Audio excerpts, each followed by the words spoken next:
শীত আজকে একবারে বেশি। আমার বাইরে যারা আছি সবার ভিতরে চলে আসি, দূরে যারা আছে কাছে আসি ইনশাআল্লাহ। نحمده ونستعينه ونستغفره ونعوذ بالله من شرور أنفسنا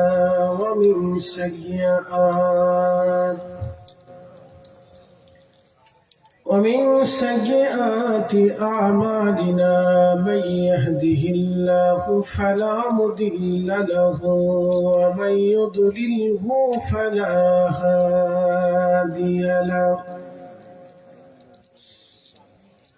ونشهد أن لا إله إلا الله وحده لا شريك له ونشهد أن محمدا عبده ورسوله أرسله بالحق بشيرا ونذيرا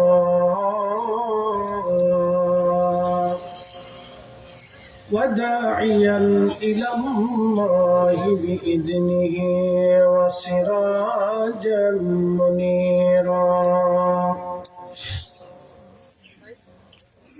أما بعد فقد قال الله تعالى في كلامه المجيد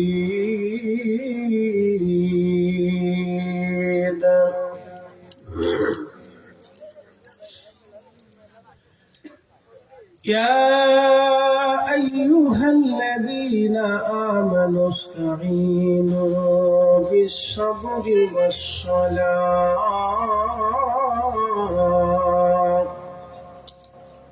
إن الله مع الصابرين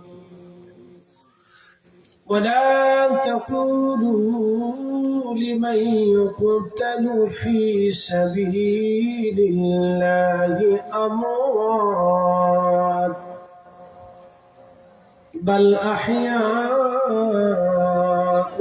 ولكن لا تشعرون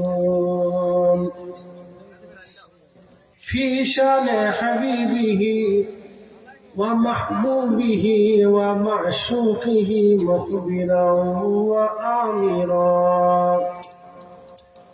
إن الله وملائكته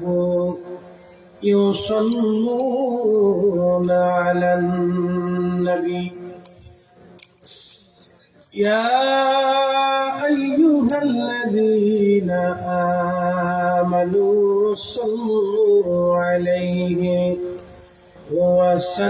وسلموا تسليما اللهم صل على مولانا محمد وعلى آل سيدنا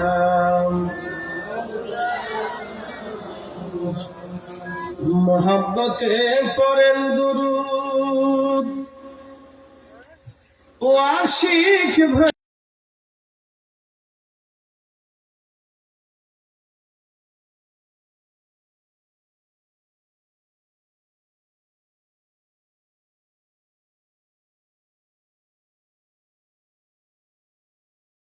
اللهم صل على ما شاء الله محمد وعلى آل سيدنا بلغ العلا بكماله كشف الدجى بجماله حسنت جميع صالح صلوا عليه কালেমা তাওহীদ আরশে লেখা, বামিতে মুহাম্মদ আকা, হাবিবের পাশে হাবিব বসা, বন্ধুর পাশে বন্ধু বসা, কালেমাতে আসে প্রমাণ, বালাগাল উলা বিকামালিহি কাশাফাত তুজা বিজামালিহি, হাসনাত জামিউ সালিহি সাল্লু আলাইহি ওয়া আলিহি।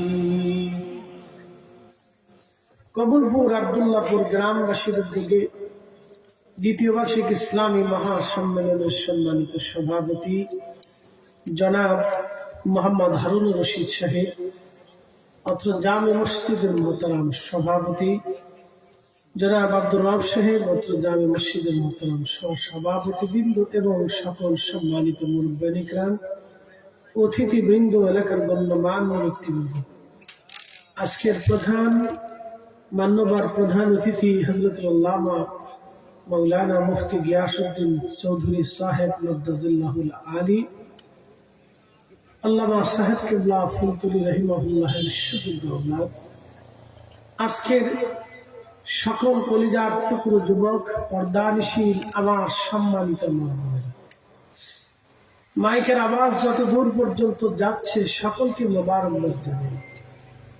শুকরিয়া করি সে রবের আসমানে যিনি বহু মানুষের ভিড়ে ঘর থেকে, বাড়ি থেকে, বিভিন্ন স্থান থেকে জুদা করে, আলাদা করে আল্লাহ তার বেহেশতের বাগানের ভিতরে আপনাকে এবং আমাকে আসার সুযোগ করে দিয়েছেন, তৌফিক নসিব করেছেন। সেই জন্য মনিবের আসমানে বুলন্দ আওয়াজে আমরা একসাথে শুকরিয়া আদায় করে বলি আলহামদুলিল্লাহ।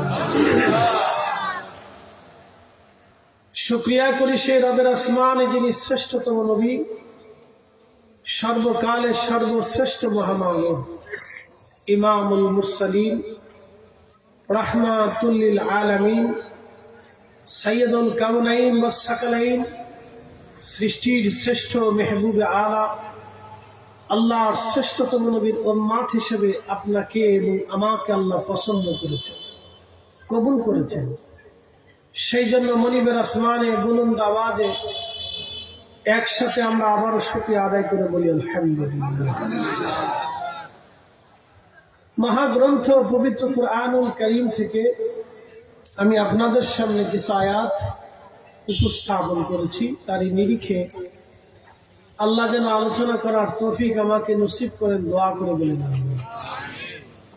গত বছর আল্লাহ এখানে আমাকে কবুল করেছিল, এই বছর আল্লাহ আমাকে দয়া করে আপনাদের মাঝে আমার এনেছেন। সৃষ্টি ক্ষয় হতে থাকে, সৃষ্টি ধ্বংস হতে থাকে। একটা গাছ স্থায়ীভাবে বেঁচে থাকে না, একটা প্রাণীও স্থায়ীভাবে বেঁচে থাকে না। একসময় কোনো পাহাড়ও স্থায়ীভাবে টিকে থাকবে না, এটাও নিঃশেষ হবে। নদী, সাগর, নালা, জয় পরাজয় দিয়ে পৃথিবীতে আগে যারা রাজত্ব করত আজকে তারা অস্তিত্বহীন হয়েছে। অনেক রাজা বাদশাদের রাজ দরবারগুলি আজকে বিলীন হয়েছে। 100 বছর পরে প্রত্যেক বাড়ি তার মালিক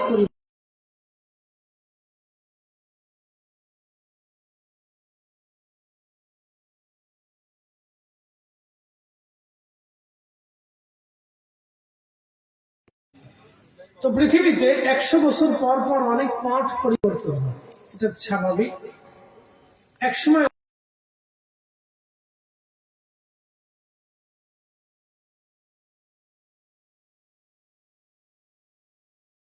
হয়ে গেছে, অথচ একসময় মানুষের শোরগোলে যে বাড়িটা মুখরিত ছিল আজকে সেটা স্তব্ধ এবং নিস্তব্ধ হয়ে গেছে।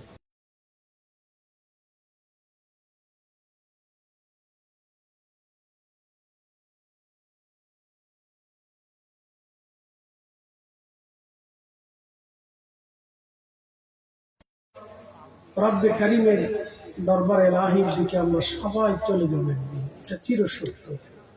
থাকার মতো কোনো সুযোগ আমাদের এখানে নাই। প্রিয় উপস্থিতি, মনোযোগের সাথে কিছু কথাগুলি শুনবেন। আল্লাহ আমাদেরকে দুনিয়াতে পাঠাইলেন। কাকে পাঠাইলেন? আমার ভিতর যে আত্মাটা আছে, আল্লাহ সেই আত্মাটাকে আমাদের মধ্যে পাঠালেন। এই বডিটা যেটা দেখছেন, এটা মার রেহেমের ভিতরে আল্লাহ তৈরি করছেন। কি দিয়ে? প্রিয় নবীজি হাত মোবারকের মধ্যে থুতু নিক্ষেপ করবে। থুতু নিক্ষেপ করে সাহাবে কেরামকে বললেন, সাহাবীরা, থুতু দেখতে দেখতে যেমন দেখা যায়, এরকম পদার্থ দিয়ে, বস্তু দিয়ে আল্লাহ মানুষের দেহকে তৈরি করে। তা আপনি একটু বোঝেন তো, যে বস্তু দিয়ে আল্লাহ আমাদেরকে সৃষ্টি করলেন, আমাদের বডি, আমাদের কি কোনো শক্তি আছে? কোনো শক্তি নেই। আপনার ভিতরে যে শক্তিটা আল্লাহ দিয়েছেন, সেটা আল্লাহরই দেন। আপনার নিজের চোখের দিকে তাকান। ঘুম থেকে উঠলে চোখের কোণার থেকে ময়লা আসে। বাংলাদেশের যিনি প্রধান উপদেষ্টা আছেন, তার চোখ থেকে ময়লা আসে। রাশিয়ার প্রেসিডেন্টের চোখ থেকে ময়লা আসে। পৃথিবীর যে নারীটা বিশ্ব সুন্দরী, যাকে অভিহিত করে, একেবারে সুশ্রী এবং সুন্দরী নারীর চোখ থেকেও ময়লা আসে। হারামাইন শরীফের ইমামদের চোখ থেকে ময়লা আসে। পৃথিবীর যত দামি ব্যক্তিত্ব হোক এবং যত সুন্দরী হোক, তার চোখ থেকে ময়লা আসে। একটা চোখ থেকে ময়লা আসলো, চোখ থেকে পানি আসলো। এই পানির চোখ, ময়লার চোখের ভিতর থেকে আল্লাহ আপনাকে নূর দিয়ে, এই নূর দিয়ে আপনি দুনিয়া দেখতেছেন। আল্লাহ জিজ্ঞেস করলেন তার রাসূলকে, বলেন, আফালাম ইয়ানজুরু ইলাস সামাই ফাওকাহুম কাইফা বানাইনাহা ওয়া যায়্যানাহা ওয়া মা লাহা মিন ফুরুজ। নবীজি উম্মতকে বলেন না তারা যেন আসমানের দিকে তাকায়। আমি যে চোখ দিয়েছি, চোখ যেন দিয়ে আসমানের দিকে তাকায়। কত সুন্দর করে আমি আসমানকে সমুন্নত করেছি, আর অসংখ্য নক্ষত্র রাজি দিয়ে আমি আসমানটাকে সাজিয়ে রেখেছি। মানুষকে বলেন তারা যেন আসমানের দিকে তাকায়। তো আল্লাহর দেওয়া চোখ, যেই চোখ দিয়ে পানিও আসে, ময়লাও আসে, সেই চোখ দিয়ে আল্লাহ নূর বের করে। এই নূরটা দিছে কি? একসাথে বলেন, কে দিয়েছে? তাহলে এই চোখ দিয়ে আমাদের কি দেখা উচিত? যিনি সৃষ্টি করেছেন, তার দেওয়া আল্লাহর কোরআন ও বিধান, জীবন বিধান, যাকে এই বিধান দিয়ে দুনিয়াতে পাঠিয়েছেন, সেই রাসূলের গোলামি, তার সুন্নাত, তার আদর্শ আমাদের এই চোখ দিয়ে দেখা উচিত। প্রিয় উপস্থিতি, হাজিরিন, জবান দিয়েছেন আল্লাহ, আল্লাহ মাহুল বায়ান। আল্লাহ জবান দিয়েছেন, ভাষা শিক্ষা দিয়েছেন। যদি ভাষা না দিতেন, আপনি বোবা হয়ে থাকতেন, ভাব বিনিময় করতে পারতেন না, দুঃখ বলতে পারতেন না, ব্যথার কথা বলতে পারতেন না। একটা গরুর দিকে আপনি তাকান, ওর যদি সারাদিন মাথা ব্যথা করে, তারপরও কারো কাছে বলতে পারে না। ওর পেটের মধ্যে যদি ব্যথা করে, সে ব্যথাটা কারো কাছে বলতে পারে না। একটা গরুকে যখন মানুষ লাঠি দিয়ে আঘাত করে, ওই ব্যথার স্থানে, আঘাতের স্থানে তার তিল তিল করে ব্যথা করতে থাকে, কিন্তু গরুটা বলতে পারে না। একটা কুকুরের গায়ে ঘা হয়, ঘায়ের কারণে কুকুরের গায়ে পোকা লেগে যায়, পোকার কারণে কুকুর সারা রাত ঘুমাইতে পারে না, শুধু ছটফট ছটফট করতে থাকে। কিন্তু দেখবেন কুকুরটা কারো কাছে বলতে পারে না। আল্লাহ আপনাকে ভাব বিনিময়ের জন্য ভাষা দিয়ে দিলেন, আল্লাহ জবান দিয়ে দিলেন। তাহলে বলেন তো, এই জবান দিয়ে আমাদের কি কাজ করা উচিত? এই জবান দিয়ে আমাদের দায়িত্ব ছিল আল্লাহর কোরআন তেলাওয়াত করা, খোদার জিকির করা। এই জবান দিয়ে উচিত ছিল নামাজের কাতারে দাঁড়িয়ে সিজদার মধ্যে পড়িয়া সুবহান রাব্বিল আলা বলে আল্লাহর মহত্ব প্রকাশ করা। এই জবান দিয়ে উচিত ছিল রব্বে কারীমের দরবারে গোলামের বেশে হাত বাড়াইয়া চোখের দেওয়া পানি দিবে আল্লাহর দরবারে নিজের আকুতি বিনতি অসহায়ত্বের কথা আল্লাহর কাছে বলা। কিন্তু না, আপনার আল্লাহর দেওয়া জবান দিয়ে আপনি দুনিয়ার কাজে ব্যয় করলেন, পড়াশোনার কাজে ব্যয় করলেন, সামাজিক কাজে ব্যয় করলেন, রাষ্ট্রীয় কাজে ব্যয় করলেন, নিজের জীবন গঠনের জন্য ব্যয় করলেন, কিন্তু আল্লাহর কথা বেমালুম আপনি ভুলে গেলেন যে জবানটা তো আল্লাহর দেওয়া, আল্লাহর দেওয়া দায়িত্ব পালন করা আমাদের প্রয়োজন। প্রিয় উপস্থিতি হাজিরিন, একটু বোঝার চেষ্টা করবেন, আল্লাহ সবচেয়ে বড় মহা নিয়ামত মানুষের জন্য দিয়েছে। এই মহা নিয়ামতের নাম আকল। যে আকলটাকে জ্ঞান বলা হয়, মেধা বলা হয়। যে জ্ঞানটা আল্লাহ গরুর মধ্যে দেন নাই, মহিষের ভিতরে দেন নাই, বাঘ ভাল্লুকরে দেন নাই, গাড়া গাধা গরু গুদা গাধাকে দেন নাই। আল্লাহ যে জ্ঞানটা মানুষকে দান করেছেন, মানুষ এই মেধা দিয়ে আল্লাহর মানুষ, দুনিয়ার মানুষ কত প্রযুক্তি আবিষ্কার করলো। আমি এখানে বসে ওয়াজ করি, আমেরিকা থেকে বসে বসে প্রযুক্তির বদলতে আমার কথা শোনা যায়, আমার ওয়াজ শোনা যায়, আপনাদেরকে দেখা যায়, মুহূর্তের ভিতরে প্রিয়জনের সাথে কথা বলা যায়, দেখা করা যায়, এবং কি পৃথিবীর যে প্রান্তে থেকে কথা বলা যায়। সেকেন্ডের ভিতরে আপনার কথা বিজ্ঞান মহাশূন্য দিয়ে পাস করে আমেরিকা পর্যন্ত পৌঁছায় দেয়। একটু ভাবেন তো, আপনি এখান থেকে হ্যালো শব্দ বলছেন, হ্যালো শব্দ বলতে দেরি হয়েছে, আমেরিকা 1 সেকেন্ডের ভিতরে শব্দটা পৌঁছাই দেবে। কোথা দিয়ে গেল? তরঙ্গমালার ভিতর দিয়ে আপনার কথাটাকে পাস করে দেওয়া। আপনি নিজেও জানেন না যে কোন রাস্তা দিয়ে গেল, কিন্তু আপনার এই হ্যালো শব্দটা একটা কথা বিজ্ঞান তরঙ্গমালার ভিতর দিয়ে, মহাকাশ স্যাটেলাইটের মাধ্যম দিয়ে, এক চ্যানেল থেকে আরেক চ্যানেলে, এক টাওয়ার থেকে আরেক টাওয়ারে, আপনার মোবাইল থেকে আপনার বাংলাদেশের, আপনার স্থানীয় সিলেটের যে টাওয়ার আছে সেই টাওয়ারে পৌঁছানো, সেই টাওয়ার থেকে চলে গেল ঢাকার মূল টাওয়ারে, ঢাকার মূল টাওয়ার থেকে পাস করলো স্যাটেলাইটে, স্যাটেলাইট পাস করে দিলে আমেরিকান স্যাটেলাইটে, সেখান থেকে পাস করে দিলে আপনার বন্ধুর মোবাইল, কিন্তু পৌঁছাইতে সময় নিল মাত্র 1 সেকেন্ড। আপনি বুঝেন তো, বিজ্ঞান যদি 1 সেকেন্ডে বাংলাদেশের বন্ধুর সাথে আমেরিকার বন্ধুর কথা বলাই দিতে পারে, তাহলে আপনি সেই বিদ্যা কেন অর্জন করেন না যে বিদ্যা শাহজালাল ইয়ামানি অর্জন করেছিলেন, যে বাংলাদেশে বসে মদিনাতুল মুনাওয়ারা আমার রাসূলের সাথে কথা বলা যায়, দেখা করা যায়। এই বিদ্যা ওলিদের কাছে আছে, কথা বলেন ঠিক না বেঠিক? কিন্তু আফসোস, হতভাগ্যরা এই বিদ্যাটাকে অস্বীকার করে। তারা বলে এটা সম্ভব না, এই আধুনিকতার যুগে আসার বড় করে সম্ভব না। তার মানে বোঝা গেলে দুনিয়ার মতো বোকা পৃথিবীতে আর কেউ আছে বলে আমার জানা নাই। আধুনিক দুনিয়াতে আসার পরে বিদ্যাটাকে অস্বীকার করে। আর কি প্রযুক্তি তো বহু সিস্টেম দিয়ে আপনার কথা পাস করে দিচ্ছে, আর এটা কোনো সিস্টেম নাই, এটা সরাসরি ডাইরেক্ট অ্যাকশন। এখান থেকে তার নেটওয়ার্ক দেবে, কল করবে, মদিনাতুল মুনাওয়ারার সাথে একবারে কানেকশন হয়ে যাবে, 1 সেকেন্ডও দেরি হবে। এই বিদ্যার নাম হচ্ছে ইলমুল কলব, কলবের বিদ্যা।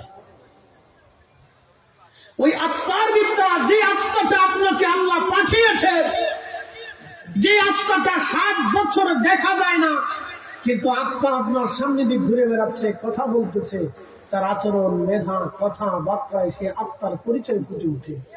কোন আত্মা আছে পয়সা কথা বলে, কোন আত্মা আছে সুদ খায়, কোন আত্মা আছে ঘুষ খায়, কোন আত্মা আছে নাফরমানি করে, কোন আত্মা আছে বেফায়েশ কথা বলে, কোন আত্মা আছে ধোঁকাবাজি করে, কোন আত্মা আছে ওয়াদার বরখেলাপ করে, কোন আত্মা আছে কথায় কথায় মিথ্যা বলে, কোন আত্মা আছে মানুষ ঠকায়, কোন আত্মা আছে তার বোনকে ঠকায়, কোন আত্মা আছে তার মাকে ঠকায়, কোন আত্মা আছে তার বাপকে ঠকায়, কোন আত্মা আছে তার সন্তানকে ঠকায়, কোন আত্মা আছে প্রতিবেশীকে ঠকায়, কোন আত্মা আছে এতিমকে ঠকায়, কোন আত্মা আছে আল্লাহর সাথে নাফরমানি করে।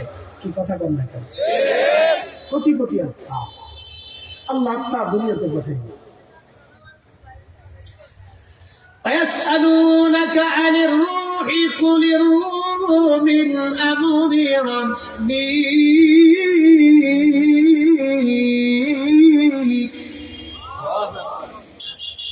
قل হুজুর আপনি বলে দেন, রূহটা আমি আল্লাহর হুকুম মাত্র। আমি রবের হুকুমে রুহটা দুনিয়াতে আমি আল্লাহ পাঠাইলাম, এই রুহটাকে দুনিয়াতে পাঠাইলাম। আবার হুকুম যখন আসবে এই রুহটাকে আমি রব্বুল আলামিন নিয়ে আসবো। এক সেকেন্ডও দেরি হবে না, একটা মুহূর্ত আমি রুহটাকে দেরি দেব না, সময় দেব না। ফালাই ইউআখিরাল্লাহু নাফসান ইযা জাআ আজালুহা। আল্লাহ ডাক দিয়ে বলেন, বান্দারের সময় শেষ হয়ে যাবে, এক সেকেন্ড তুমি দুনিয়াতে থাকতে পারবা না। আর যদি সময় চলে আসো, আমি রবের দরজা থেকে দুনিয়াতে আর কোনোদিন ফিরে যেতে পারবা না। যদি দুনিয়া থেকে চলে আসো, সময় শেষ, থাকতে পারবা না। আর যদি আমার কাছে তুমি চলে আসো, তাহলে কোনোদিন কখনো আমার কাছ থেকে আর ফিরে যেতে পারবা না। কোনোদিন তুমি ফিরে যেতে পারবা না।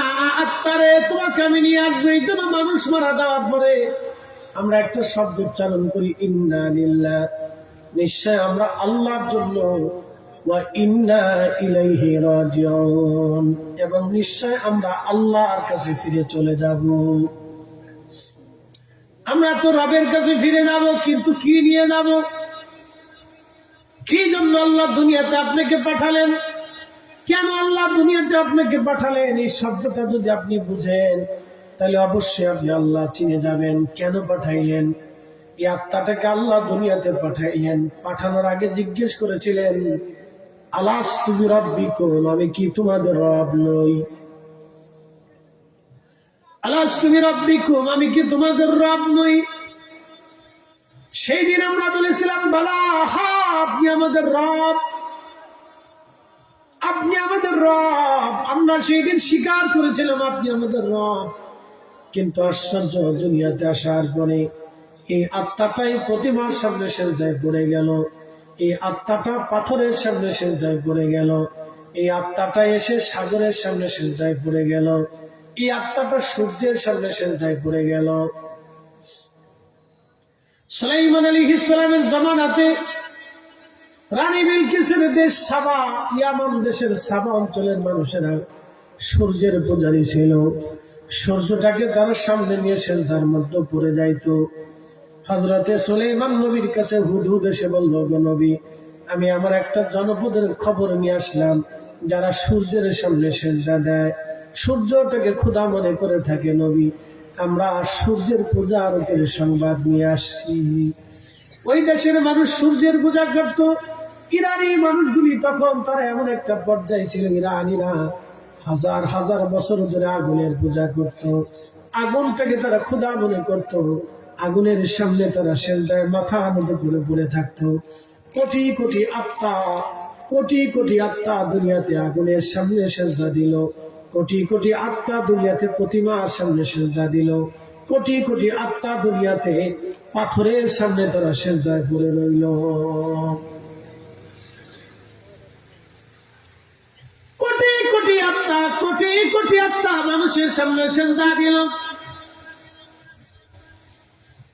কোটি কোটি আত্মা আল্লাহকে অস্বীকার করলো। কিন্তু রবের দরবার থেকে সেই দিন বলেছিল, বালা, আপনি আমাদের রব। দুনিয়াতে আসার পরে তারা আল্লাহকে অস্বীকার করলো। ওই দিনের কথা তারা সেদিন ভুলে গেল। কোটি কোটি আত্মা আল্লাহকে অস্বীকার করলো। তাহলে আত্মার কাজ কি? দুনিয়াতে যে রূহটা আল্লাহ পাঠাইলেন মায়ের রেহেমের ভিতর দিয়ে বডি আকৃতি করে দুনিয়াতে পাঠাইলেন, এই রূহের কাজ কি ছিল? এই রূহটাকে আল্লাহ পাঠাইলেন শুধু আল্লাহর গোলামি করার জন্য আল্লাহ পাঠাইলেন। শুধু আল্লাহর গোলামি করার জন্য আল্লাহ এই রূহটাকে দুনিয়াতে পাঠাইলেন। এই জন্য যারা বুঝেছিলেন তারা আল্লাহর ওলি হয়ে কবরে চলে গেছেন। যারা বুঝেছেন তারা ওলি হয়ে কবরে চলে গেছেন। আমরা বুঝি না, এই জন্য দুনিয়ার পাগল হয়ে রয়েছি আমরা।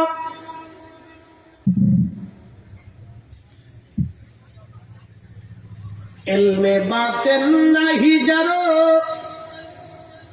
হাসরে সে অন্ধ হয়।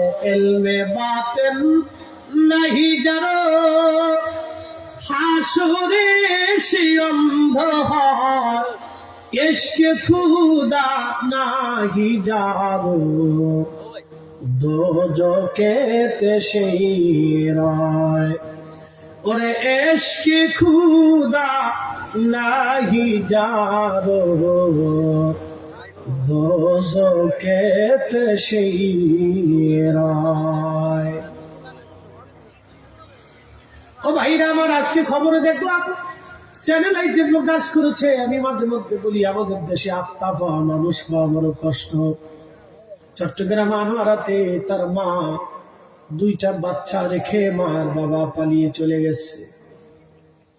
বুঝেন আপনি, মা আর বাবা দুইটা বাচ্চা শীতের মধ্যে রেখে দিয়ে চলে গেল। একটা বাচ্চা বিকলাঙ্গ আর একটা বাচ্চা মেয়ে বাচ্চা ভালো। দুইটা বাচ্চাকে রেখে দিয়ে বলে গেছে তোমরা বসো, আমরা আসতেছি বলে চলে গেল। আর তারা ফিরে আসে নাই। কিন্তু বোনটা ভাইটাকে কোলে নিয়ে বসে আছে। পৃথিবীর নিয়মটা দেখেন, বড় আশ্চর্য। কিন্তু বোন ভাইটাকে নিয়ে বসে আছে, ছোট্ট বাচ্চাটা ভাইটাকে ছেড়ে দেয় নাই, কিন্তু মা ছেড়ে দিয়ে চলে গেছে, বাবা ছেড়ে দিয়ে চলে গেছে, খালা ছেড়ে দিয়ে চলে গেল, আত্মীয় স্বজনরা তারে ভুলে গেল, কিন্তু ভাইটাকে বোনটা ভুলে যায় নাই। এই জন্য যারা বোনের সম্পদ বুঝাই দেন না ওরা জালিম। কথা করলে কেন? তাই আসতে বলবে না, জোরে বলে। যারা বোনের সম্পদ বুঝায় না ওরা জালিম, ওরা জালিম, ওরা জালিম। যারা আপন বোনের সম্পদটাকে যারা বুঝাই দেয় না ওরা জালিম। যারা বোনের সাথে ভালো সম্পর্ক রাখে না ওরা জালিম। ওরা আত্মীয়তার সম্পর্ক ছিন্নকারী, আত্মীয়তার সম্পর্ক ছিন্নকারী, ওরা জালিম, ওরা জালিম, ওরা জালিম, ওরা জালিম। মনে রাখবেন, কি আশ্চর্য। এরকম শুধু এই বাচ্চা না, বাংলাদেশে প্রায় 5 লক্ষের মতো বাচ্চা আছে মা বাবা বিহীন, এতিম হয়ে গেছে, মা ছেড়ে দিয়ে চলে গেছে, বাবা পালিয়ে জন্ম দিয়ে আর কোনোদিনও খোঁজ নেই। বাবা যে জন্ম দিছে এরপরে আর বাবাটা কোনোদিনও খোঁজ নেই, বেঁচে আছে, বাচ্চাটা মরে গেছে না কি হয়েছে, বাবার কোনোদিন খোঁজ নেই। জানি বলেন, আল্লাহ তো এই জন্য মানুষকে দুনিয়াতে পাঠাইনি। কোন সৃষ্টির সাথে আল্লাহর প্রেম হলো না। জিনেরা আমাদের পৃথিবীতে আসারও কোটি কোটি বছর জিনেরা এই পৃথিবী শাসন করেছে, জিনদের সাথে আল্লাহর প্রেম হয়নি। তার আগে হাজার হাজার বিলিয়ন ট্রিলিয়ন অগণিত অসংখ্য গুণে ফেরেশতা, আপনি গুণে শেষ করতে পারবেন না। ফেরেশতাদের সাথে আল্লাহ প্রেম হয়নি। আল্লাহ প্রেম হলো মানুষের সাথে। আল্লাহ মানব জাতিকে পাঠানোর জন্য ফেরেশতাদের পরামর্শ নিলেন। ফেরেশতারা বললেন, জবাব দিলেন, ক্বালু আতাজআলু ফীহা মান ইউফসিদু, ওরা ফাসাদ করবে, ওয়ায়াসফিকু দিমা, ওরা রক্তপাত করবে, ওয়া নাহনু নুসাব্বিহু বিহামদিকা ওয়া নুকাদ্দিসু লাক, আমরাই তাসবিহ করি, আমরাই জিকির করি, আমরাই সিজদা দিই, আমরাই আপনার আইন মানি, আমরা আপনার গুণ কীর্তন করি। আল্লাহ মানুষের আর দরকার কি জন্য আপনি মানুষ বানাবেন? ওটার দরকার। ফেরেশতারা আপত্তি করলেন, কিন্তু আল্লাহ জবাব দিলেন, ক্বালা ইন্নী আ'লামু মা লা তা'লামুন, আমি যা জানি তোমরা সেটা জানো। ফেরেশতারা জানে না এই মানব জাতির ভিতরে খাজা বাবা আজমিরি আসবে। ফেরেশতারা জানে না এই মানব জাতির ভিতরে আখিরি নবী রাহমাতুল লিল আলামিন আসবে। ফেরেশতারা জানে না এই মানুষের ভিতরে আবু বকর আসবে, ওমর আসবে, উসমান আসবে, আলী আসবে, তালহা আসবে, জুবাইর আসবে, আব্দুর রহমান ইবনে আউফ আসবে, সাদ বিন আবি ওয়াক্কাস আসবে, আবু উবাইদা ইবনে জাররা আসবে, হযরতে সাঈদ ইবনে জুবাইর আসবে। যারা দুনিয়া থেকে বেহেশতের সুসংবাদ নেবে, হাসান আসবে, হুসাইন আসবে, ফাতেমা আসবে। ফেরেশতারা জানে।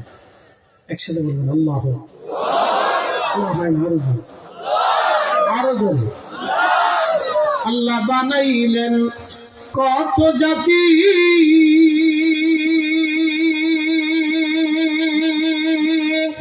হইল না তার প্রীতি আল্লাহ বানাইলেন কত জাতি, হইল না তার প্রেম প্রীতি, অবশেষে মানুষ বানায় প্রেমের কারণে, প্রেমের ডোরে বান্ধরে মাদিনার সনে।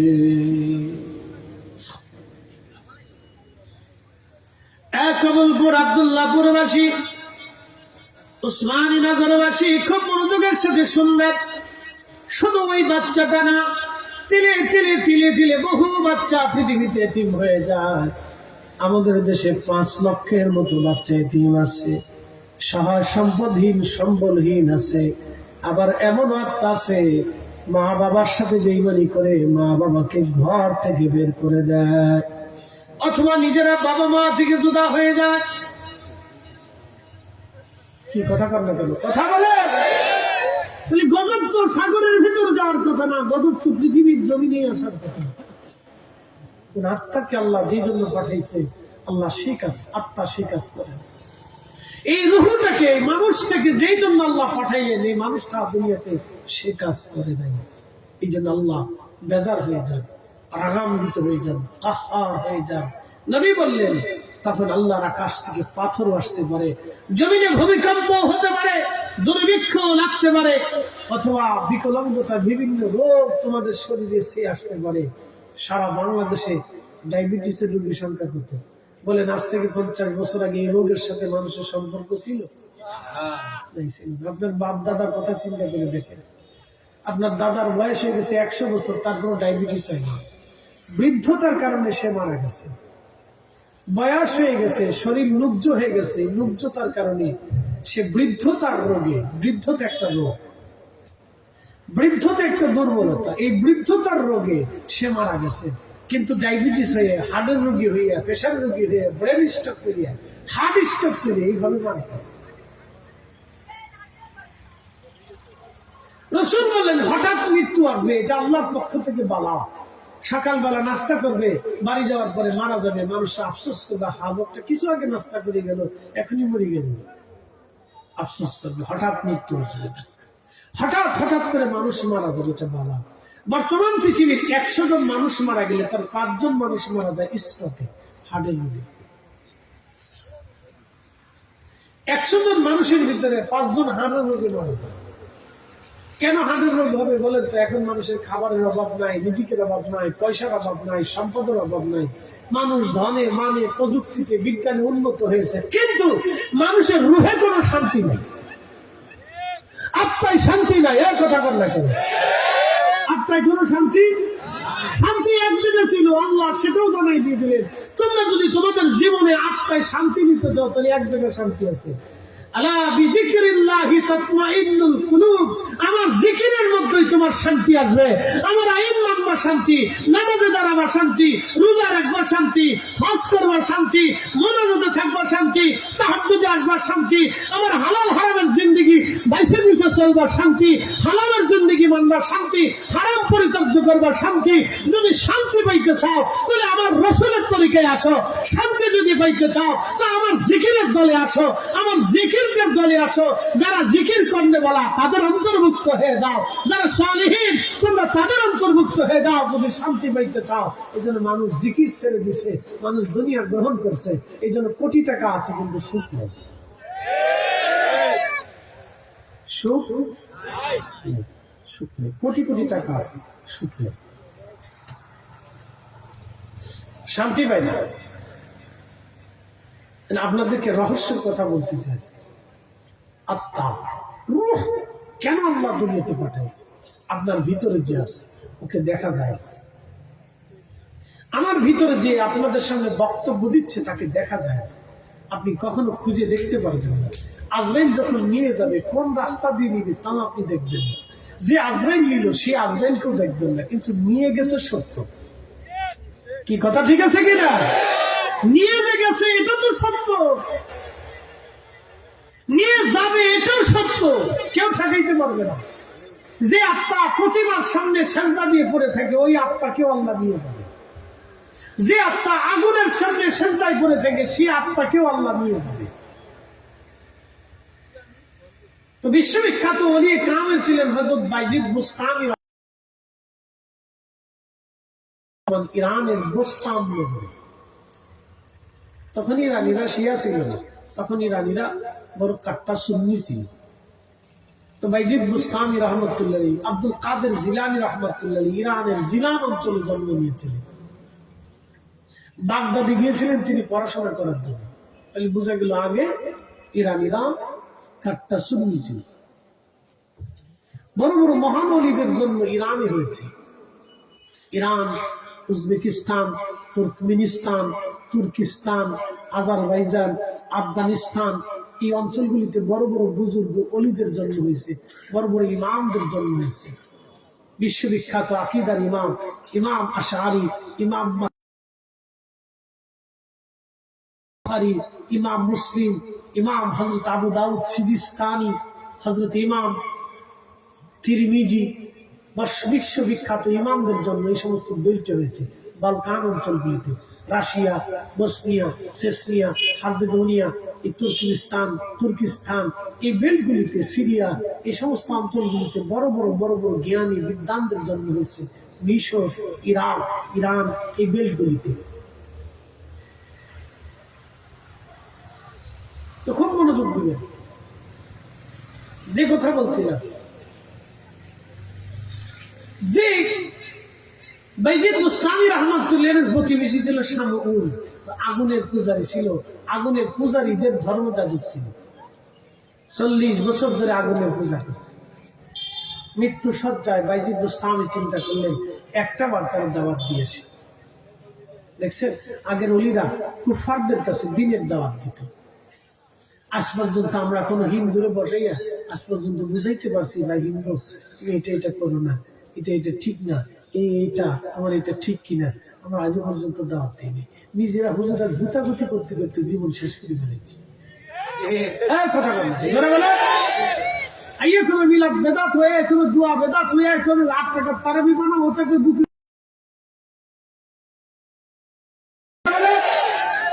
এই গুতাগুতি করতে করতে আমরা আমাদের মূল কাজ আজ পর্যন্ত নষ্ট করে দিয়েছি। আমাদের দাওয়াত দেওয়ার কথা ছিল খ্রিস্টানদের কাছে, মেসেজ পৌঁছানোর কথা ছিল সনাতনের কাছে, দেওয়ার কথা ছিল শিখের কাছে। আমরা তা না দিয়ে আমরা নিজেরাই গুতাগুতি করে ধান শেষ করে দিয়েছি।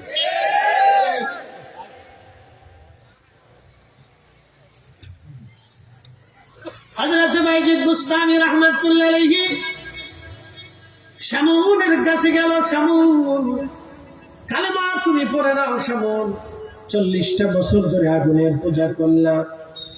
শামউন রে, আগুন পূজা করে তুমি কি পাইলা? শামউন, আমি বাইজিদ তোমার মৃত্যু সজ্জায় আসছি দাওয়াত দেওয়ার জন্য।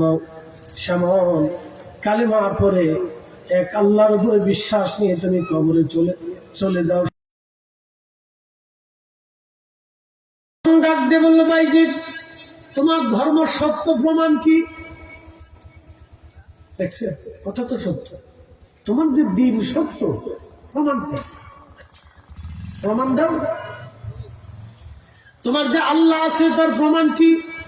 তোমরা তো অদৃশ্য খোদার ইবাদত করো, তার তো অদৃশ্য, সে দৃশ্যমান না এমন এক খোদার ইবাদত তুমি করো। বাইজিদ, তাহলে খোদা যে আছে, আল্লাহ যে এক, আমি কি করে বিশ্বাস করবো? বাইজিদ বলেন, শামউন, আল্লাহ যে এক খোদা আছে, বিশ্বাস তুমি কি করলে তুমি বিশ্বাস করবা, তুমি বলো। শামউন ডাকতে বলল, বাইজিদ তাহলে তুমিও আগুনের মধ্যে হাত দাও, আমিও আগুনের মধ্যে হাত দিই। যার হাত আগুনে পোড়াবে বুঝবো তার ধর্ম মিথ্যা, আর যার হাত আগুনে পোড়াবে না আমি ধরে নিব তার ধর্ম সত্য। যদি চ্যালেঞ্জ করতে পারো বাইজিদ, তাহলে আমার কাছে কালেমার দাওয়াত দাও, নতুবা আমার রাস্তায় আমাকে ছেড়ে দাও। বলেন তো, এই কথা যদি আমার কয় আমি কি তা করতে? আমার তো ওই বিদ্যা নাই, আমি তো সে আল্লাহকে খুশি করতে পারিনি। আমি আত্মার দুনিয়াতে আসছি, কিন্তু সেইভাবে আমি আল্লাহকে তো রাজি করতে পারিনি।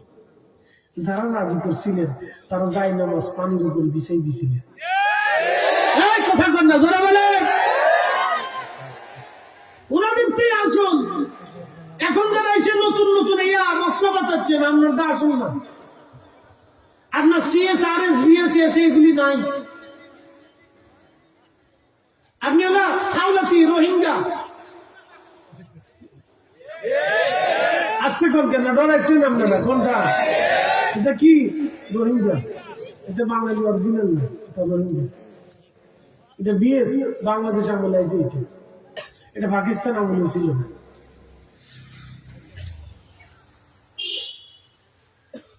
উসমানীনগরবাসী ভালো করে শুনে যাবেন।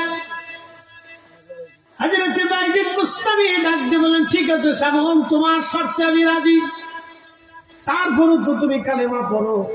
শামউন বলল, তাহলে বাইজিদ তুমি আগে হাত দাও।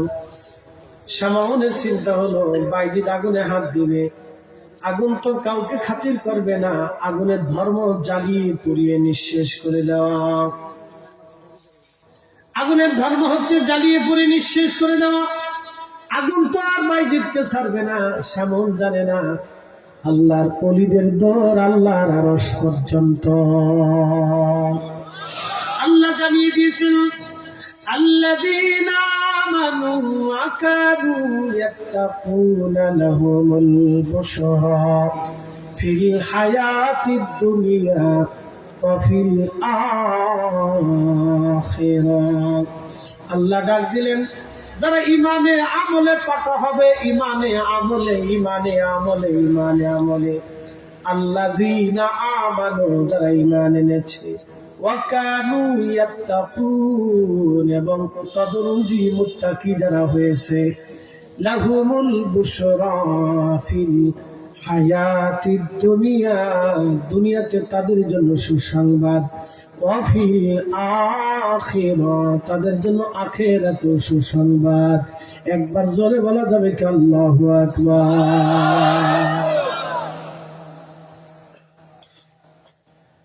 আকবরপুর আব্দুল্লাহপুরবাসী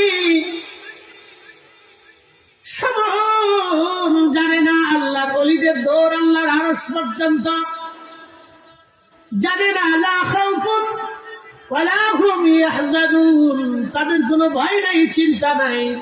শামউন জানে না, শামউন তো বলে ফেলেছে। কিন্তু বাইজিদ বুস্তামি এমন একজন মহান আল্লাহর ওলির সন্তান ছিলেন, তার নাম হযরতে ইমাম জাফর সাদিক রাহমাতুল্লাহ আলাইহি। ইমাম জাফর সাদিকের ছাত্র ছিলেন বাইজিদ বুস্তামি। মারহাবা বলবেন না? আর ইমাম জাফর সাদিকের বাবার নাম ইমাম মুহাম্মদ বাকের। ইমাম মুহাম্মদ বাকেরের বাবার নাম ইমাম জয়নুল আবেদিন। ইমাম জয়নুল আবেদিনের বাবার নাম সুলতানে কারবালা ইমাম হুসাইন।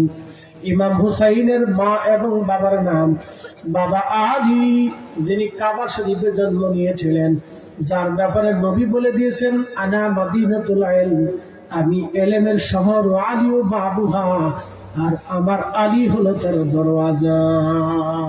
আল্লাহু আকবার। আমার আলী হলো তার দরওয়াজা। আর ফাতিমাতুজ জাহরা সাইয়্যিদাতুন নিসাই আহলিল জান্নাহ, तमाम জননী কো জান্নাতের সরদারিনী ফাতিমা। সেই ঘরে জন্ম নিয়েছিলেন ইমাম হাসান হুসাইন, তাদের বেটা ইমাম জয়নুল আবেদিন, তার বেটা ইমাম মুহাম্মদ বাকের, তার বেটা ইমাম জাফর সাদিক। ইমাম জাফর সাদিকের রুহানি সন্তান হযরত বাইজিদ বুস্তামি রাহমাতুল্লাহ আলাইহি। বলে আপনি বুঝেন তো তাদের ওজন কেমন ছিল। হযরত বাইজিদ বুস্তামি রাহমাতুল্লাহ আলাইহি বিসমিল্লাহির রহমানির রহিম বলে আগুনের মধ্যে হাত ঢুকিয়ে দিলেন, আগুন জ্বলে, কিন্তু বাইজিদ বুস্তামি জ্বলে না। আস্তে হয়ে গেল না? জোরে বলেন আল্লাহু আকবার। হয় না? আরো জোরে জোরে জোরে জোরে জোরে জোরে। বাইজিদ জ্বলে, আগুন জ্বলে, কিন্তু বাইজিদ জ্বলে না। কি আশ্চর্য! শুধু কি বাইজিদ বুস্তামি না, এবার আপনাদেরকে আরেকটা ঘটনা শুনি। হযরত আবু বকরের আমলে ভণ্ড নবীদের সাথে মুসলমানদের বিভিন্ন জায়গা যুদ্ধ হচ্ছে। তার কঠিন যুদ্ধ ছিল মুসাইলামাতুল কাজ্জাবের বিরুদ্ধে। বিরাট এক সেনাবাহিনী হযরত আবু বকর পাঠাইলেন। এই যুদ্ধে 700 সাহাবী শহীদ হয়েছিলেন। চারটিখানি কথা না, 700 কারি, কোরআনের হাফেজ এবং বড় বড় আলেম সাহাবীরা এই যুদ্ধে শহীদ হয়েছিলেন। এই যুদ্ধে মুসলমানদের অনেক সাহাবী জীবন দিয়েছিলেন, কিন্তু বিজয় এনেছিলেন। এই যুদ্ধে যদি মুসলমান হেরে যেতেন তাহলে মুসলমানদের অস্তিত্ব নিয়ে টানাটানি লাগবে। হযরত আবু বকর সিদ্দিক এইদিকে মনোযোগ দিয়েছিলেন সেনাবাহিনী নিয়ে, কিন্তু তখন আবার ইয়ামানেও এক ভণ্ড নবীর উদ্ভব আসলো। তখন ইয়ামানে যে সেনা পাঠাবে হযরত আবু বকরের এই স্বাবলম্বী মুসলমানদের এই শক্তি তখন ছিল না, কারণ মুসাইলামাতুল কাজ্জাব ছিল বেশি শক্তিশালী ভণ্ড নবীদের ভিতরে। তার সেনাবাহিনীও ছিল বড় শক্তিশালী, 40,000 সেনা ছিল। তৎকালীন সময়ে 40,000 মানুষের সাথে যুদ্ধ করার জন্য মাত্র 15,000 সাহাবী খালিদ বিন ওয়ালিদের নেতৃত্বে যুদ্ধের ময়দানে উপস্থিত।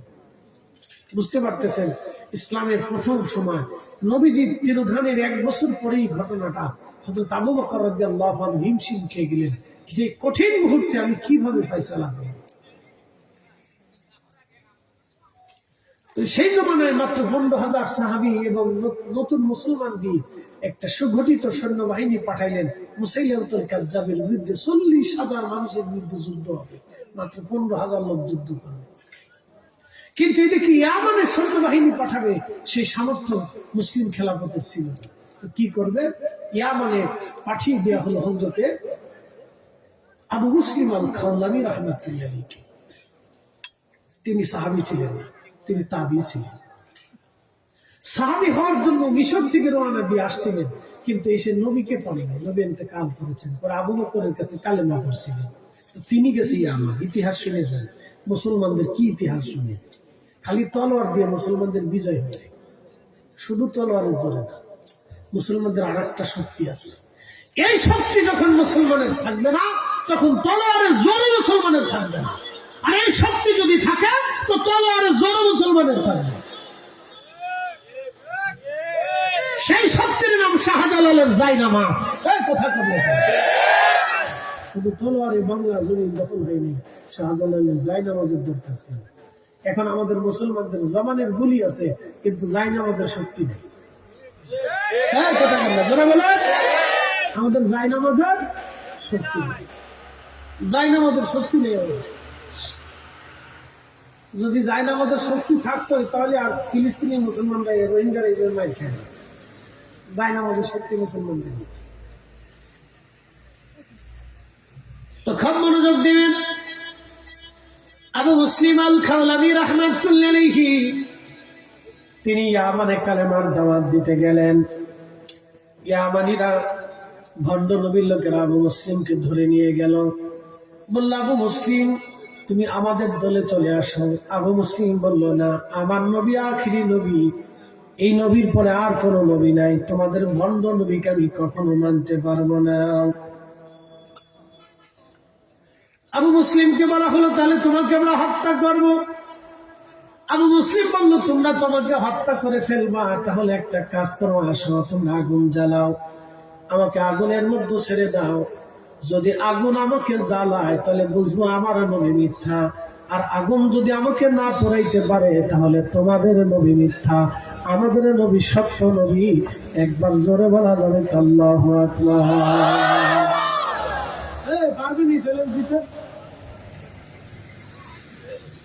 এই চ্যালেঞ্জ দিতে হলে জায়নামাজের শক্তি লাগে, সবার দিয়ে হয় না, এটা ফরিদি সাহায্য হইতে হবে।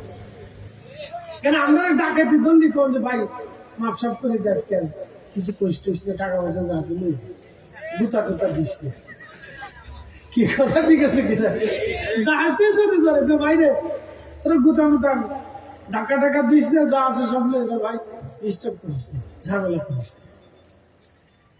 আর হযরতে গৌসে পাক আব্দুল কাদের জিলানী ডাকাত থেকে ধরাই, তোমার কাছে কিছু আছে বলে আছে, কি আছে বলে 40 দিনার আছে।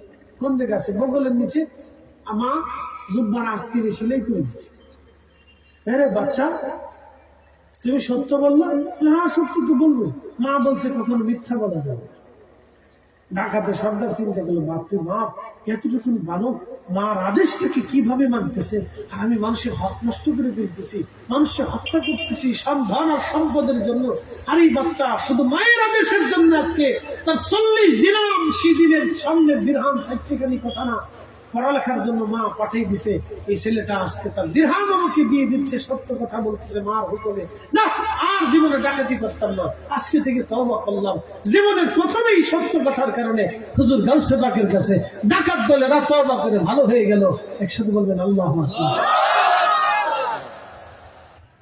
ওই শক্তি আমাদের আছে?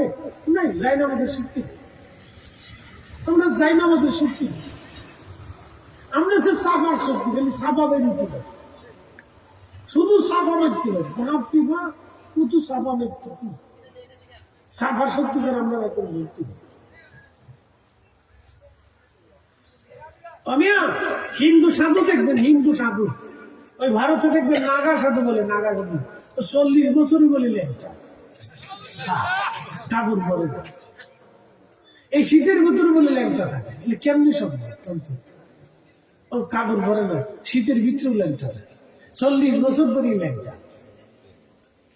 আর এক সাধুরে জিজ্ঞেসে আপনার কি অবস্থা? আমি 40 বছর ধরে গোসল করি। কারণটা কি? আমি ভগবান খুঁজতেছি। আচ্ছা বলেন তো, ওরা ভগবান খোঁজার জন্য যদি 40 বছর গোসল করতে না পারে, তাহলে আপনি আল্লাহ পাওয়ার জন্য নামাজ কেন ছাড়বেন? তাহলে আপনি নামাজ কেন ছেড়ে দিবেন বলেন তো? 40 বছর গোসলই করে। আর আপনি আল্লাহ বান্দা হওয়ার পরে, শ্রেষ্ঠতম রাসূলের উম্মত হওয়ার পরেও আপনি এখনো পর্যন্ত নামাজ পড়তে পারতেছেন না, নামাজ ছেড়ে দিচ্ছেন। কারণটা কি বুঝে যান। প্রিয় উসমানীনগরবাসী, ভালো করে শুনে নেবেন। আবু মুসলিম আল খাওলামির হাত পা গুলি বাঁধা হলো, আগুন জ্বালানো হলো, হাজার হাজার ইয়ামানবাসী উপস্থিত। আজকে দেখবো আবু মুসলিম চ্যালেঞ্জ করেছে, তার ধর্ম বলে সত্য। সে দেখি আগুনের মধ্যে পুড়ে কেনা, যদি আগুনে পুড়ে যায় তাহলে তার নবী মিথ্যা, আর যদি আগুনে না পড়ে তাহলে তার নবী সত্য। এই দৃশ্য দেখার জন্য হাজার হাজার মানুষ আসছে, লাখে লাখে মানুষ আসছে আবু মুসলিমকে দেখার জন্য। দেখেন, ইয়ামানে যুদ্ধ করা লাগে নাই, আবু মুসলিম আল খাওলামিকে আগুনের মধ্যে ছেড়ে দেওয়া হলো, আগুনের মধ্যে পড়ে গেলেন তিনি। আগুন জ্বলল, কিন্তু আবু মুসলিম আল খাওলামি জ্বলে না। বলেন আল্লাহু আকবার। তেলের গাড়ি তেলে চলে, হাওয়ার গাড়ি হাওয়ায় উড়ে, বিনা তেলে চালাই গাড়ি নবী সুলাইমান। আমরা সেই মুসলমান। উসমানীনগরবাসী আবু মুসলিম আল খাওলামির অবস্থা দেখার পরে সব ভণ্ড নবীর লোকেরা দৌড়ায় পালায়। ভণ্ড নবীও পালিয়ে চলে গেল। লোকেরা ধর এই ভণ্ডরে, কত মিথ্যাবাদী, আমাদের ঈমান চুরি করার জন্য আসছে না। ওই সময় হাজার হাজার মানুষ কালেমা পড়ল। যারা কালেমা পড়ার পরে ভণ্ড নবীর উপরে ঈমান এনেছিল তারাও তওবা করলো। যুদ্ধ করা লাগে নাই, তলোয়ার চালানো লাগে নাই। এক দৃশ্য দেখে সেই দিন ইয়ামানবাসীদের পরিবর্তন হয়ে গেল। ভণ্ড নবী পালিয়ে চলে গেল, আর কোনদিন ফিরে আসে নাই। একবার জোরে বলা যাবে কি মারহাবা।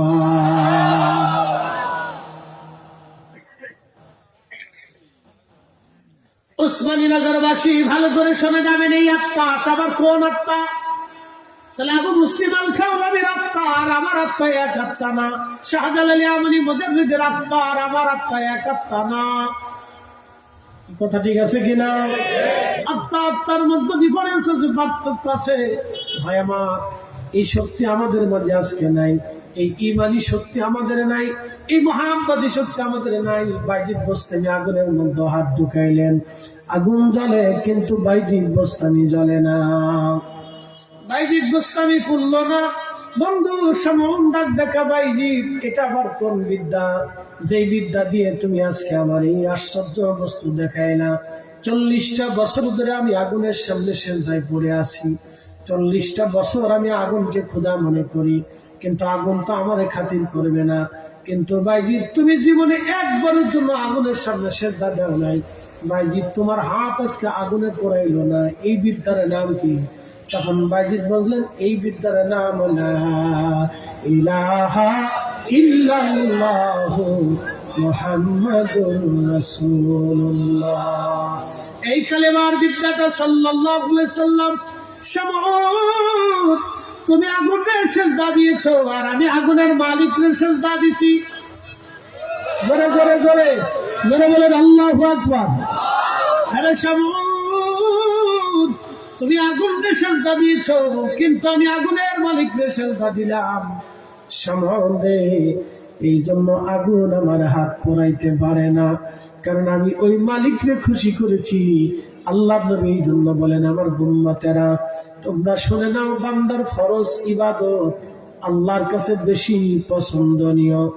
বান্দা ফরজ ইবাদত করার পরে যখন অতিরিক্ত নফল ইবাদত করে, যেমন নফল নামাজ আপনি পড়লেন, দোয়া করলেন, কিছু সময় বসে তাসবিহ তাহলিল করলেন, কোরআন শরীফ তেলাওয়াত করলেন, তাহাজ্জুদ নামাজ পড়লেন, এবং আপনি অতিরিক্ত নফল ইবাদত করলেন, দোয়া দরুদ করলেন, জিকির আজগার করলেন, তাসবিহ তাহলিল করলেন।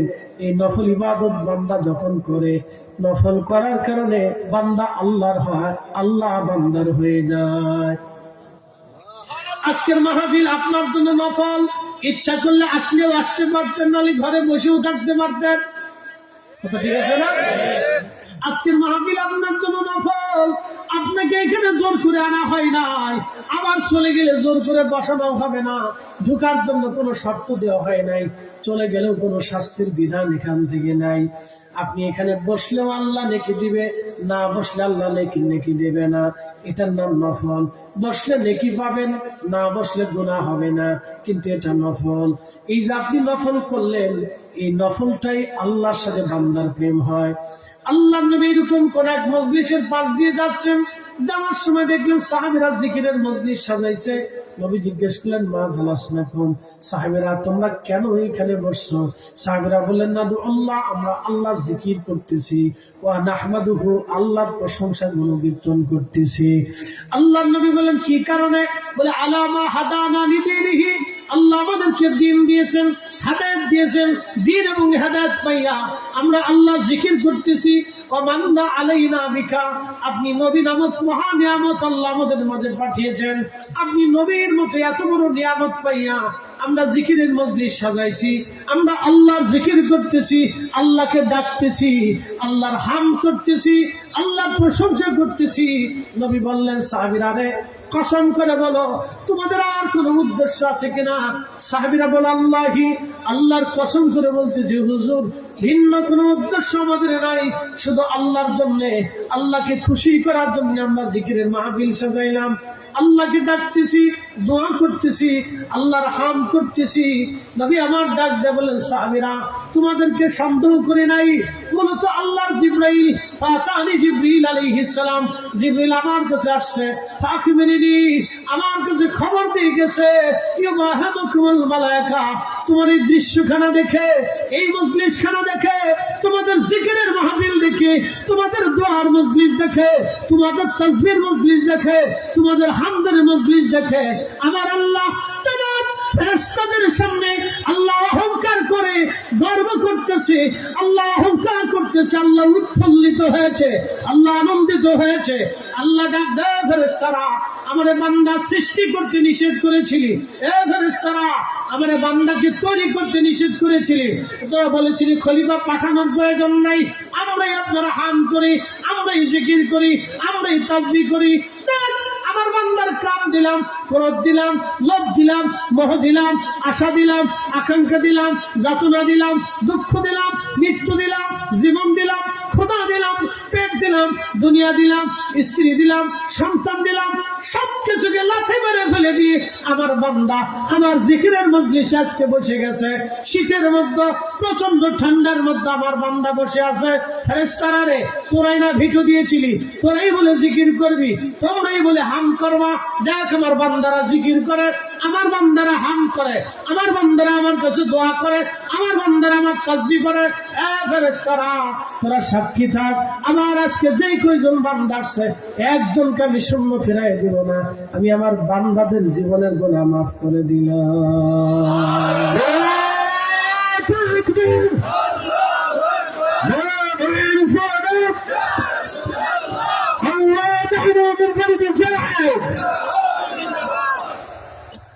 আল্লাহ বানাইলেন কত জাতি,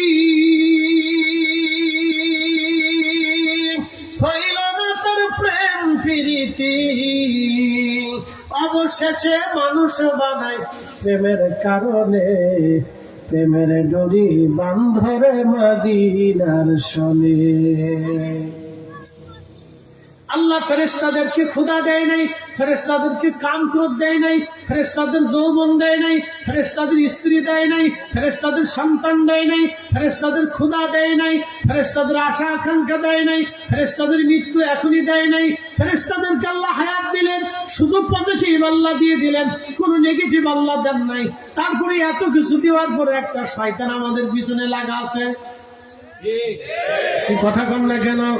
শয়তান যখন আপনাকে মাহফিল থেকে উঠাইতে পারে না, ঠিক তখনই আল্লাহ ডাক ডাকে, ফেরেশতারা রে তোরা সাক্ষী থাক, আমি আমার এই বান্দার জীবনের গুনাহ মাফ করে দিলাম। এটার নাম আল্লাহর সাথে প্রেম, আল্লাহর সাথে প্রেম। নফল ইবাদত করলে বান্দার সাথে আল্লাহর প্রেম হয়ে যায়। কিন্তু ওরা কারা? আজকে দেখবেন সুন্নত নামাজ পড়ে আস্তে করে মসজিদ থেকে বের হয়ে চলে যায়, দোয়া মানে না। আস্তে করেন কেন? দোয়া বলেন।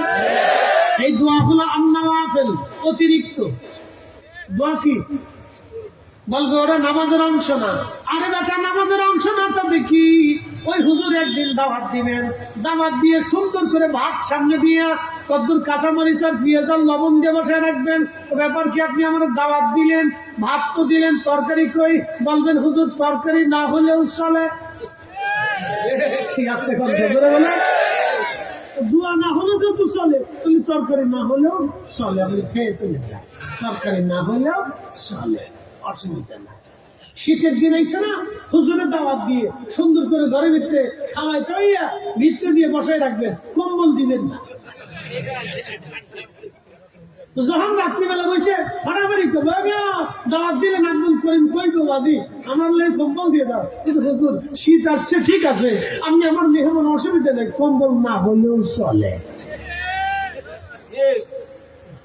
শয়তানি গেছে দেশটা ঘুরে ভাই, সারা জায়গা ভালো লাগছে, মলম কই জায়গা দিবেন বলেন? ও খালি আপনার শিখে না করলেও চলে। আপনি বলুন আমার চলে না, শয়তানের চলে, কিন্তু ইমানদারের চলে না। কথা কর না, ঠিক আছে? আমরা দোয়া না করলে চলে না। কি কথা কর না? হয়তো দোয়া ওইটুনি, ওইটুনি দোয়া, ওইটুনি নামাজের পরে, ওইটুনি ফাতিহার পরে, ওইটুনি মাহফিলের পরে, ওইটুনি খাবারের পরে, ওইটুনি ইসালি সাহেবের পরে, ওইটুনি কোরআন খতমের পরে, ওইটুনি। কেউ যদি দোয়া লাগতো না তো বুঝুন ওটা কথা। ঠিক আছে, এটা কি আপনাকে ধ্বংস করার জন্য? এটা নামাজ অতিরিক্ত।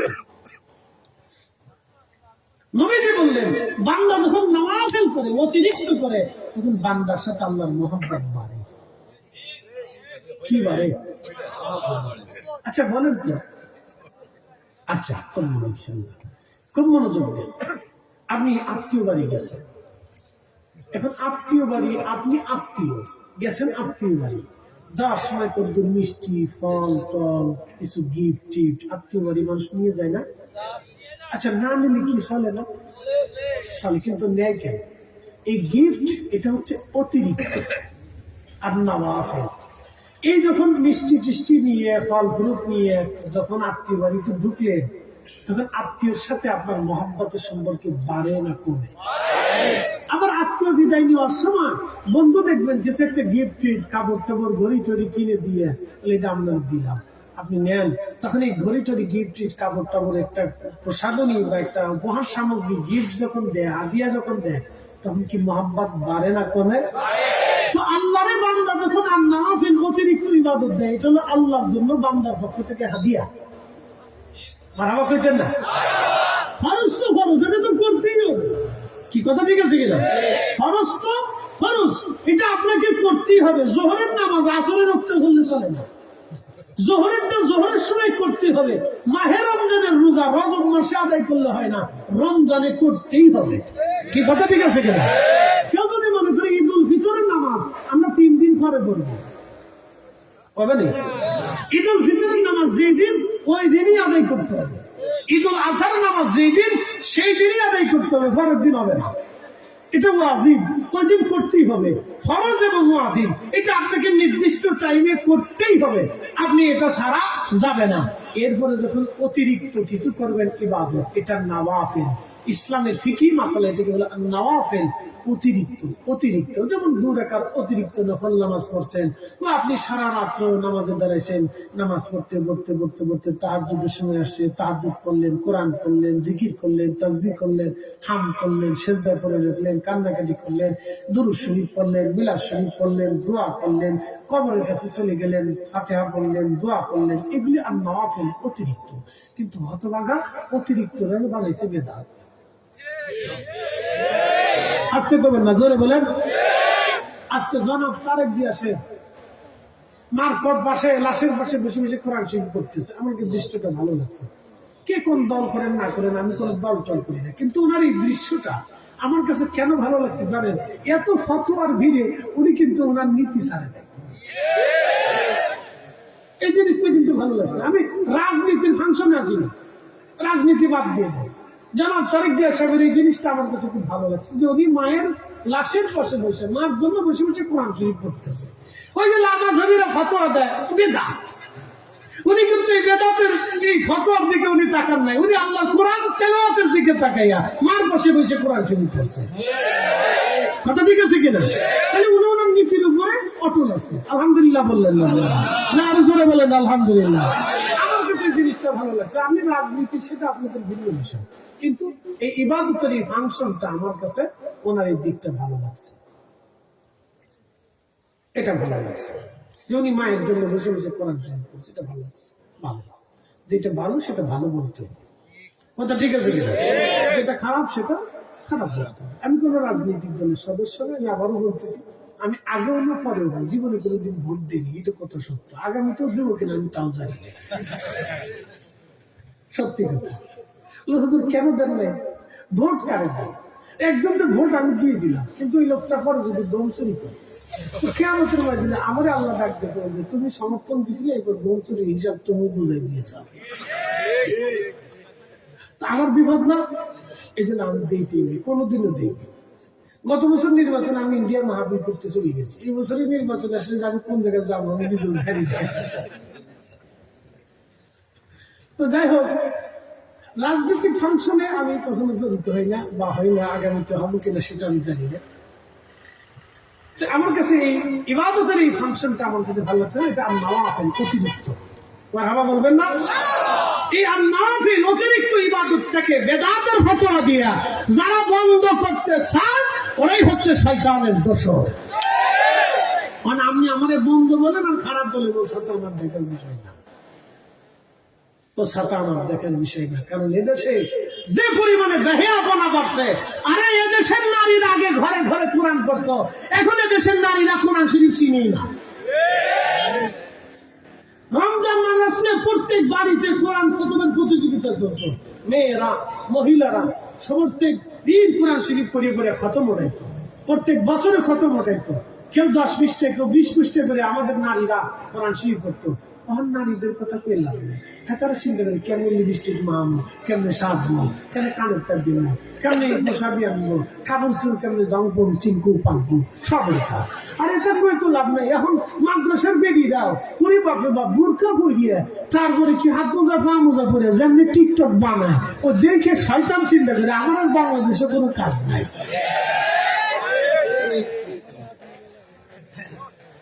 শয়তানি চিন্তা করে আমারও বাংলাদেশের কাজ নেই, যে বোরকা বলি করে যেহেতু ধরে ফেলেছি, তাহলে বাকি দ্বারা আমার কাছে কোনো দেখা দেবে, এটা চলতেছে। বুঝতে পারছে? অবস্থা কিন্তু বেশি সুবিধার না। সামাজিক ভাবে আমাদের অবক্ষয় দিন দিন বাড়তেছে। 3 বছর বছর আগে ছেলেরা মুসলমান দিয়েছি, হাতে বলে মানতেছি না গাঁজাটা। 3 বছর আগে মুসলমানি দিয়েছে, সোনাকে কি বলছে হাতে বলে আমি গাঁজা। চিন্তা করেন তো, এই ভোলা যদি গাঁজা খায় তাহলে আগামী 20 বছর পরে বাংলাদেশের অবস্থা কি হবে আপনি বুঝেন তো? প্রত্যেক গ্রামে গ্রামে নেশা ছড়াই গেছে। এই কথা জোরে বলেন। আমাদের দায়িত্ব কি? প্রত্যেক গ্রামে গ্রামে প্রতিরোধ আন্দোলন করে তোলা, যে নেশার কারণে আগামী প্রজন্ম বংশ, আমাদের আগামী সন্তানরা ধ্বংসের মুখে চলে যাচ্ছে। আমরা এগুলি বন্ধ করার নাম নাই। আমি এসে মিলাদ বন্ধ করার জন্য, আমি এসে দোয়া বন্ধ করার জন্য, আমি এসে জিকির বন্ধ করার জন্য, আমি এসে কোরআন খতম বন্ধ করার জন্য। শয়তানে চিন্তা করে আমার আর কোনো কাজ নাই, তোরাই চালা, তোরাই চালা, আমার আর কোনো কাজ নাই। যেটা বন্ধ করার দরকার ছিল আমরা সেটা বন্ধ করতে পারি। সামাজিক ভাবে আমাদের প্রতিরোধ করে উচিত ছিল যে ওই কি বলে আমাদের দেশের এই নেশা বন্ধ করতে হবে। যারা নেশা বিক্রি করে, যারা নেশা বিক্রির সাথে জড়িত, ওর জানাজা পড়াবো না আমরা। আসতে করবেন না, জোরে বলে। ওর জানাজা পড়াবো না, ওর টাকা নিব না, ওর দান নিব না, ওর বাড়ি দাওয়াত নিব না, ওর সমাজে ওর সাথে কোনো আমাদের সম্পর্ক নেই। ওর সমাজ থেকে বিচ্যুত করে দিতে হবে। সারা বাংলাদেশে যদি এইভাবে আমরা প্রতিরোধ করতে পারতাম তাহলে আমার সমাজ বেঁচে যেত। ওতে আইসে মৌলবীর হুজুরের দাওয়াত দিয়ে হুজুর আসেন মিলাদ করাবো, কারণ মিলাদ করাইলে আপনার দাওয়াত নিতাম না। আবার ঘুষ করে দাওয়াত দিলে কেলকেলে এসে মুরগির রান খেয়ে চলে যায়। বিরাট বড় বুজুর্গ আলাইহিস সালাতু ওয়াস সালাম। উচিত কথা বললে বেজার হয়ে যাবে। প্রিয় উপস্থিতি, দুঃখের সাথে কথা বলব, যেগুলি বন্ধ করার দরকার ছিল সেটা আমাদের দায়িত্ব ছিল, আমরা পারি না। ইমাম হুসেইন রাদিয়াল্লাহু আনহু এই জন্য শাহাদাত বরণ করেন, উনি নীতির জন্য, ইনসাফের জন্য শহীদ হয়েছে। প্রকৃত ইসলামের রূপরেখা জমিনে বাস্তবায়ন করার জন্য শহীদ হয়েছিলেন। তিনি যদি সেই দিন মাথা নত করতেন তাহলে উম্মত কিয়ামত পর্যন্ত বেহকের কাছে, বেইনসাফের কাছে মাথা নত করে থাকত। উনি সেই দিন মাথা নত করেন নাই, সেই উঁচা করে ইনসাফের জন্য, সেই উঁচা করে হকের জন্য, সেই উঁচা করে মিথ্যার সামনে মাথা উঁচু করে নিজে শহীদ হয়েছেন, সন্তানদেরকে শহীদ করেছেন, পুরো পরিবার শহীদ হয়েছেন। কিন্তু ওয়াল্লাহি বিল্লাহি তাল্লাহি সেই দিন তিনি জালিমের সামনে মাথা নত করেন নাই। ঠিক করে আমরা হুসাইনি। একসাথে বলেন আমরা কি? ধরে বলেন আমরা কি? আমরা হুসাইনি, আমরা হুসাইনি। আমাদের সেই নীতি থাকতে হবে। আল্লাহ আমাদেরকে দুনিয়াতে যে জন্য পাঠাইলেন আমরা সেই কাজটা করতে পারি নাই। ভাই আমার, এটাই আমাদের জীবনের সবচেয়ে বড় ব্যর্থতা। আচ্ছা বলেন তো, খাজা বাবা আজমিরি কি দাওয়াত দিলেন যে 90 লক্ষ মানুষ ওনার কাছে কালেমা পড়বে?